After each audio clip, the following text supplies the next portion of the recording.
جب خون کھولتا ہے آدمی جو جان کی پرواہ نہیں ہوتی.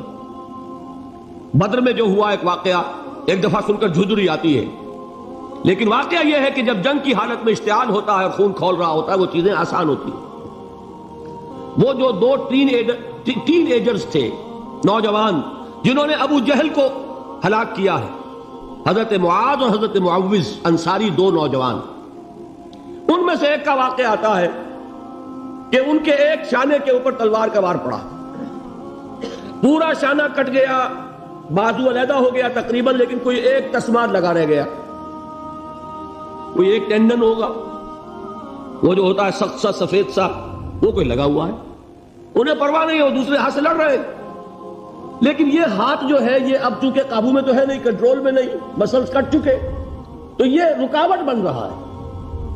ان کے بارے میں آتا ہے اس ہاتھ کو اپنے پاؤں کے نیچے دبایا اور کھینچا اور پھینک دیا کہ یہ اس وقت میرے اس راستے میں رکاوٹ بن رہا ہے، جسم کا حصہ میرا. تو یہ بات بھی میرے نزدیک اتنی مشکل نہیں ہے جتنی مشکل یہ ہے کہ خون کھول رہا ہو لیکن چونکہ اجازت نہیں ہے لہذا کوئی اقدام نہ کیا. یہ زیادہ کڑا امتحان ہے، یہ زیادہ سخت مشکل ہے، اور اس کی تربیت بھی محمد رسول اللہ نے حضرت عثمان کو چچا نے ان کے ایک چٹائی کے اندر لپیٹا اور دھونی دے دی، دم گھٹ رہا ہے، جان نکل رہی. یہ خباب بن الارت پیشے کے لحاظ سے لوہار تھے. سوچئے ایک زندہ انسان کو دہتے ہوئے انگاروں پر لٹایا جا رہا ہے، ان انگاروں سے کھال جلی، کمر کی چربی پگھلی، اس پگھلنے والی چربی سے وہ انگارے ٹھنڈے پڑے. یہ سب کچھ جھیل رہا ایک شخص.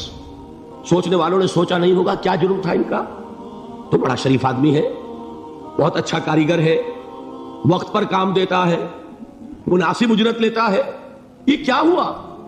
یہ کوئی جرم نہیں، جرم صرف ایک ہے، ایک اللہ کو مانتا ہے اور محمد کے دامن سے وابستہ ہے. آپ سوچئے، دیکھیے ایک لفظ ہم بولا کرتے ہیں سائلنٹ میجورٹی. واقعہ یہ ہے کہ کسی بھی معاشرے میں میجورٹی ہمیشہ سائلنٹ رہتی ہے، وہ سائلنٹ اسپیکٹیٹر ہوتی ہے، دیکھتی رہتی ہے کیا ہو رہا ہے. لیکن سائلنٹ میجورٹی سائلنٹ ہوتی ہے، اندھی بہری تو نہیں ہوتی، دیکھتی تو ہے کہ کیا ہو رہا ہے، سن تو رہی ہے کہ کیا چرچے ہیں. اب جب وہ دیکھتے ہیں کہ کچھ شریف لوگ ہیں، بڑے ہی اعلیٰ اخلاق والے لوگ ہیں، ان پر تشدد ہو رہا ہے، انہیں مارا جا رہا ہے، انہیں ستایا جا رہا ہے، ان پر کوڑے برس رہے ہیں، انہیں دیکھتے ہوئے انگاروں پر لٹایا جا رہا ہے، ان کا کوئی جرم نہیں، کوئی ان کی خطا نہیں سوائے اس کے کہ ایک اللہ کو مانتے ہیں. انہوں نے کسی کو نقصان نہیں پہنچایا، انہوں نے کسی کا بال بیکا نہیں کیا، انہوں نے کسی پر دست درازی نہیں کی، وہ تو دعائیں دے رہے ہیں انہیں. اس کا نتیجہ کیا نکلتا ہے؟ اندر ہی اندر سائلنٹ میجورٹی کنورٹ ہوتی ہے. وہ جرت تو نہیں ہوتی کہ برملا اعلان کریں، لیکن دل ان کے بدل رہے ہیں. اور آپ کو معلوم ہے ایک مصرع بڑا پیارا ہے، جو دلوں کو فتح کر لے وہی فاتح زمانہ. یہ ہے پیسو ریزسٹنس، یہ ہے صبر محض. فاستعینوا بالصبر والصلاۃ، مدد حاصل کرو کس سے؟ صبر سے اور نماز. ان اللہ مع الصابرین، جان لو کہ اللہ تعالیٰ صبر کرنے والوں کے ساتھ. اور سنیے اب یہ آیت اہم ترین ہے صبر کے موضوع پر. وَلَنَبْلُوَنَّكُمْ بِشَيْءٍ مِّنَ الْخَوْفِ وَالْجُوعِ وَنَقْصٍ مِّنَ الْأَمْوَالِ وَالْأَنفُسِ وَالثَّمَرَاتِ وَبَشِّرِ الصَّابِرِينَ. اور دیکھو ہم تمہیں آزمائیں گے. وَلَنَبْلُوَنَّكُمْ، ہم لازماً آزمائیں گے تمہیں. بِشَيْءٍ مِّنَ الْخَوْفِ، خوف کی کیفیت طاری کر کے، والجوع، بھوک، فقر اور فاقہ، ونقص من الاموال، مالی نقصان، والانفس، جانی نقصان، والثمرات، اور ثمرات، پھلوں اور میووں کا نقصان. میرے نزدیک یہاں پر ثمرات کا مفہوم ایک اور بھی ہے. ایک تو صاف تھا کھجور کی فصل تیار ہے اور غزوہ تبوک جانے کا حکم مل گیا، کون اتارے گا؟ اور کھجور وقت پر اتری نہیں، برباد ہو جائے. ایک شاعر کے یہ اشعار ہیں، یہ فصل امیدوں کی ہمدم اس بار بھی غارت جائے گی، سب محنت صبحوں شاموں کی اب کے بھی اکارت جائے گی. میرے نبی کے ثمرات کا جو لفظ یہاں آیا ہے وَنَقْصٍ مِّنَ الْأَمْوَالِ وَالْأَنفُسِ وَالثَّمَرَاتِ، سب محنت صبح و شاموں کی اب کے بھی اکارت جائے گی. دھرتی کے کونوں کھدروں میں پھر اپنے لہو کی کھاد بھرو، پھر مٹی سینچو اشکوں سے، پھر اگلی رت کی فکر کرو، پھر اگلی رت کی فکر کرو. جب پھر ایک بار اجڑنا ہے، ایک فصل پکی تو بھر پایا، تب تک تو یہی کچھ کرنا ہے. ایسا نہ ہو کہ دوسری مرتبہ ناکام ہو کے بددل ہو جاؤ، تمہاری ہمتیں جواب دے جائیں. نہیں، پہلے سے تیار رہو کہ دوسری مرتبہ بھی ناکامی آئے تو آئے، لیکن جب تک کہ کامیابی حاصل نہیں ہوتی ہمیں یہ کام کیے چلے.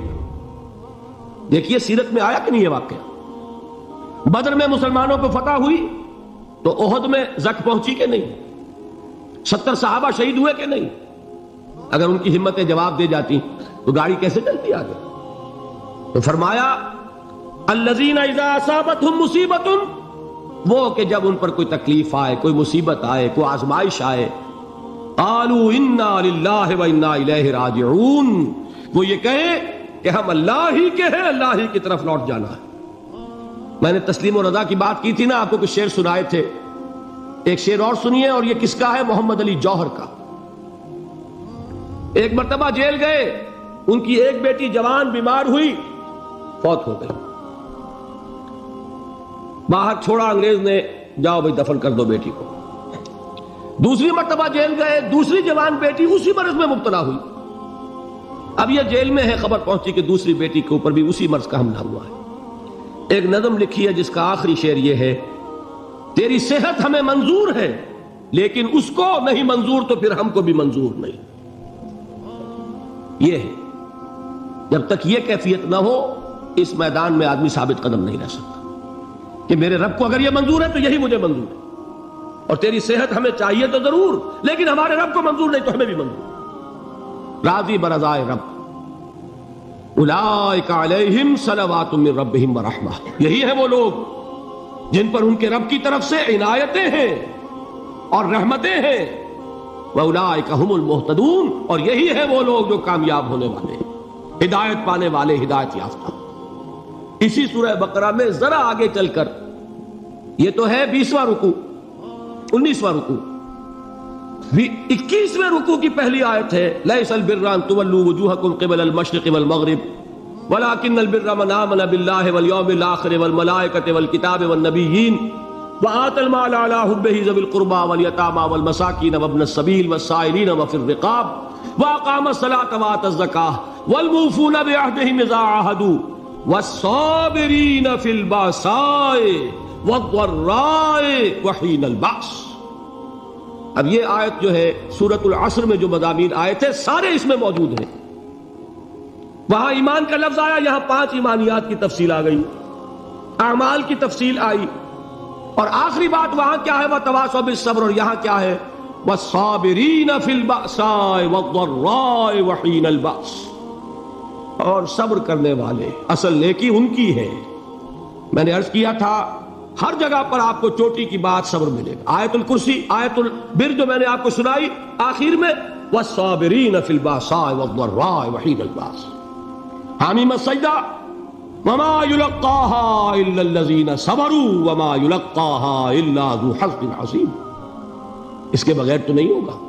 تھوڑ دلے لوگ، کم ہمت لوگ، عزیمت نہ رکھتے ہو، حوصلہ نہ رکھتے ہو، برداشت نہ رکھتے ہو، تحمل نہ کر سکیں، لالچ سے ڈگمگا جائیں. دیکھیے یہ بھی میں نے چونکہ بات کہی تھی، سن لیجئے سیرت سے. حضور صلی اللہ علیہ وسلم کے بارے میں جب مکے کے سرداروں کو یہ یقین ہو گیا کہ تشدد ہمارا فیل ہو گیا ہے، نہ محمد بدل ہوئے نہ ان کے ساتھی صلی اللہ علیہ وسلم ورضی اللہ تعالی عنہم اجمعین، تو انہوں نے دوسرا پاسا پھینکا. پہلا پاسا کیا تھا؟ استہزاء، تمسخر، مذاق، ڈیمورلائز کرو، نروس بریک ڈاؤن کرو، ان کا بیٹھ جائیں پتاشے کی طرح. معلوم ہوا نہیں ہے تو کھڑے رہے. تو دوسرا وار مارو، ستاؤ، تکلیفیں دو، بھوکا مارو، دہکتے ہوئے انگاروں پر لٹاؤ، ان کو ہلاک کرو. معلوم ہوا یہ حربہ بھی ناکام ہو گیا. ایک آدمی واپس نہیں پھرا، ایک شخص کو بھی ہم اپنے اس تمام پرسیکیوشن سے نہ توحید سے ہٹا سکے نہ محمد سے برگشتہ کر سکے صلی اللہ علیہ وسلم. بلکہ مرض بڑھتا گیا جو دوا کی. ان کے اعتبار سے تو مرض تھا نہیں کہ وہ تو بات آگے بڑھ رہی. ہم نے جتنا دبایا، وہ جو کہا ہے کہ اتنا ہی یہ ابھرے گا جتنا کہ دبا دیں گے، تو ہمارا دباؤ جو ہے وہ ناکام ہو گیا۔ تو تیسرا بار آیا تھا، وہ کیا تھا؟ سفارت آئی ابو طالب کے پاس، دیکھو ابو طالب، تمہارا بھتیجا جو ہے وہ ہمارے معبودوں کو باطل ٹھہرا رہا ہے، ہم تنگ آ چکے ہیں، اگر تو اسے بادشاہت چاہیے، اگرچہ ہم کسی بادشاہت کے عادی نہیں ہیں، لیکن ہم اسے اپنا بادشاہ بھی مان لیں گے۔